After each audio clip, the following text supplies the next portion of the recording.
जैसा कि आप लोग सभी जानते हैं कि जो हमारा एग्जामिनेशन पैटर्न है उसमें बोर्ड की तरफ से थोड़ा चेंज किया गया है। पहले था हमारे पास जो क्वेश्चंस आते थे वो वन वर्ड क्वेश्चन थे, फिलिंग द ब्लैंक्स आते थे या ट्रू फॉल्स आते थे। बट उसके साथ साथ थोड़ा सा जो 1 मार्क से और 2 मार्क के क्वेश्चन हैं उसमें चेंज ये किया गया है कि अभी हमारे पास उन क्वेश्चन के साथ साथ क्या आएंगे, कुछ मल्टीपल चॉइस क्वेश्चन भी हमारे एग्जाम में आएंगे। और जो मल्टीपल चॉइस क्वेश्चन हैं वो जो जितने भी आपके सिलेबस में चैप्टर दिए गए हैं उन सभी चैप्टर्स में से आएंगे।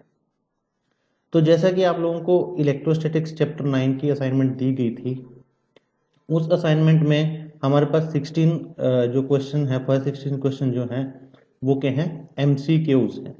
एमसीक्यू मल्टीपल चॉइस क्वेश्चंस हैं। तो उनका जो सॉल्यूशन है वो हम क्या करते हैं, एक 1 बाय 1 क्वेश्चन करके उसको क्या कर लेते हैं, हम सॉल्व कर लेते हैं। तो पहला क्वेश्चन है, Coulomb's law is only true for point charges whose size are, question option A is medium, B is very large, option C is very small and option D is none of above। तो इस question के लिए जब हम Coulomb's law को पढ़ते हैं तो वहां पे हमें बताया जाता है कि जो कूलम्स लॉ है वो डील करता है फॉर द पॉइंट चार्जेस। तो इसके लिए option C is correct. Option इसके लिए जो आंसर रहेगा वो कौन सा रहेगा, option C, very small size particle. Second question, as per Coulomb's law, force of attraction or repulsion between 2 point charges is directly proportional to A, sum of magnitude of charges, B, square of distance between them, C, product of magnitude of charges and option D is Coulomb's distance।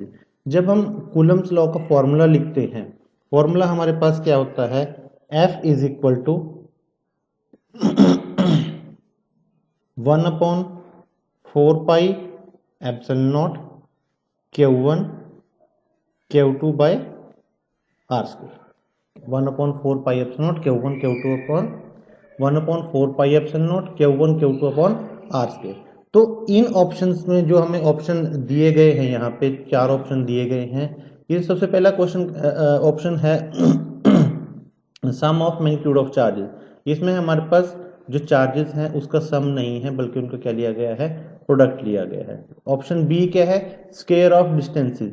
इसमें हमारे पास जो Coulomb's law है वो force of attraction repulsion के बारे, directly proportional के बारे में बात की गई है, बट जबकि हमारे पास जो डिस्टेंस का और फोर्स का रिलेशन वो क्या है, इनवर्स रिलेशन है। तो इसके लिए हमारे पास जो ऑप्शन है, ऑप्शन सी क्या है, करेक्ट है। आप फॉर्मूला से देख सकते हैं, F is equal to 1/4π∁0 Q1 Q2 upon R square. Force is directly proportional to product of magnitude of charges. Okay, next question, if F is the force acting on a charge Q0, electric field intensity E would be given by। ये पूछ रहा है कि जब किसी charge, कोई हमारे पास test charge है Q0 जिसको बोला गया है, ठीक है, उसके ऊपर इलेक्ट्रिक फील्ड इंटेंसिटी कितनी होगी। जब हम इलेक्ट्रिक फील्ड इंटेंसिटी का फॉर्मूला फाइंड आउट करते हैं तो उसके लिए हमारे पास एक सिंपल सा, बिल्कुल सिंपल रिलेशन है, E is equal to F by q naught, F by q naught. तो इसके लिए हमारे पास जो ऑप्शन है, ऑप्शन बी क्या है, करेक्ट है इस क्वेश्चन नंबर 3 के लिए। Next question is, in the combination of capacitors in series the capacitors are connected. अब इस क्वेश्चन में पूछा गया है कि जब कैपेसिटर्स को क्या है हम कि सीरीज में लगाते हैं तो वो किस तरह से क्या होते हैं, अरेंज होते हैं, उसकी अरेंजमेंट किस तरह से होती है, अप एंड डाउन लगे होते हैं, साइड बाय साइड लगे होते हैं, या क्या है कि सीरीज में लगे होते हैं। तो जब हमने ये आर्टिकल पढ़ा था तब भी मैंने आप लोगों को बताया था कि when capacitors are connected in series तो वो किस तरह से होंगे। सीरीज होता है कि जब हमारे पास एक पॉइंट से दूसरे पॉइंट में जाने के लिए क्या हो, सिर्फ एक ही रास्ता होता है। एक पॉइंट से दूसरे पॉइंट में जाने के लिए क्या होता है, सिर्फ एक ही रास्ता होता है। तो उस अरेंजमेंट को हम क्या बोलते हैं, सीरीज कॉम्बिनेशन क्या बोलते हैं, क्या बोलते हैं उसको हम, सीरीज कॉम्बिनेशन।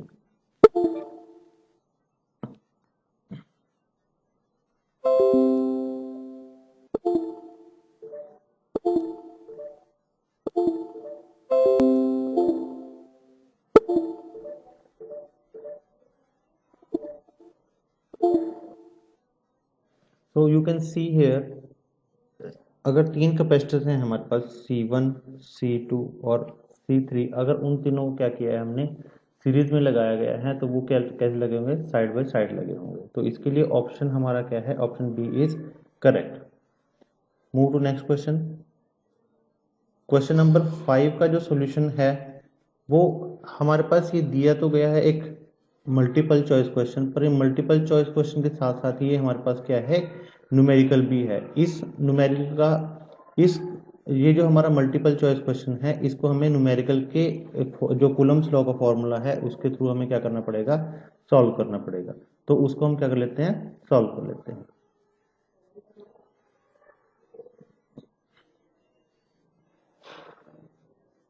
जो हमारा कूलम्स लॉ का फॉर्मूला है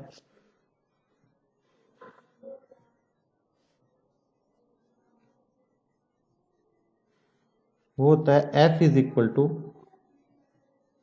1/4πε0 Q1 Q2 by R square. ये हमारा कूलम्स लॉ का फॉर्मूला है। जो हमारे न्यूमेरिकल में दिया गया है वो क्या दिया गया है, coulomb force between 2 point charges. One is, एक चार्ज कितना दिया गया है 10 माइक्रोकूलम का, दैट इज Q1 कितना गया है 10 माइक्रोकूलम, और Q2 कितना दिया गया है 5 माइक्रोकूलम। और ये जो चार्जेस के बीच की डिस्टेंस है वो कितनी दी गई है 150 सेंटीमीटर। तो अभी इस न्यूमेरिकल को सॉल्व करने के लिए हमें क्या करना पड़ेगा, इसके ये यूनिट्स हैं वो क्या करने पड़ेंगे, सेम करने पड़ेंगे। तो जैसे माइक्रोकूलम है, माइक्रोकूलम को हमने कूलम में कन्वर्ट करने के लिए हम क्या करेंगे, इसको 10⁻⁻6 से क्या कर देंगे, मल्टीप्लाई कर देंगे। तो हमारे पास Q1 की वैल्यू कितनी आ जाएगी, हमारे पास Q1 की वैल्यू आ जाएगी 10 इंटू 10⁻⁻6 कूलम, और जो चार्ज हमें दूसरा दिया गया है Q2 कितना दिया गया है हमें 5 इंटू 10⁻⁻6 कूलम। तो इस तरह से हम डिस्टेंस को भी कन्वर्ट कर लेते हैं R को। R हमारे पास हो जाएगा 150 इंटू 10⁻⁻2 मीटर। नाउ अब अगर हम इन सारी वैल्यूज को फॉर्मूला डाल देते हैं, हमारा फॉर्मूला क्या था, F is equal to 1/4πε0 Q1 Q2 by R square. हमारे पास Q1 की वैल्यू भी है, Q2 की वैल्यू भी है और आर स्क्वायर की वैल्यू भी है। हमारे पास यहाँ पे क्वांटिटी दी गई है 1/4πε0, इसकी हमारे पास स्टैंडर्ड वैल्यू होती है, मैं लिख देता हूँ यहाँ पे, जो 1/4πε0 है इसकी वैल्यू होती है हमारे पास 9 इंटू 10⁻9। तो ये सभी वैल्यूज पुट करने के बाद आपके पास जो वैल्यू आएगी वो क्या होगा, इसका आंसर होगा। तो आप डाल दीजिए सारी वैल्यूज, 9 इंटू 10⁻9 इंटू 10 इंटू 10⁻6। मैं इनको दोबारा से लिख देता हूँ, आपके पास क्या वैल्यूज आएंगी, 9 into 10⁻9 multiply by 10 into 10⁻6 into 5 into 10⁻6 divide by, जो हमारे पास डिस्टेंस आई थी 150 इंटू 10⁻2। इन सभी टर्म को सॉल्व करके आपके पास जो भी आंसर आएगा वो क्या होगा, इसका करेक्ट आंसर होगा। आज इसका जो कंप्लीट सॉल्यूशन है वो वीडियो के बाद में अपलोड कर दिया जाएगा। Okay, now move to next question. A device which store charge is called. इसमें पूछा गया है ऐसी डिवाइस जो क्या करती है, चार्ज को स्टोर करती है, उसे क्या कहते हैं। इसके लिए जो हमारा ऑप्शन है वो क्या, ऑप्शन नंबर सी। बिकॉज जो रजिस्टर है, रेजिस्टेंस है, वो एक रजिस्टर का काम करता है, obstruction in the path of current.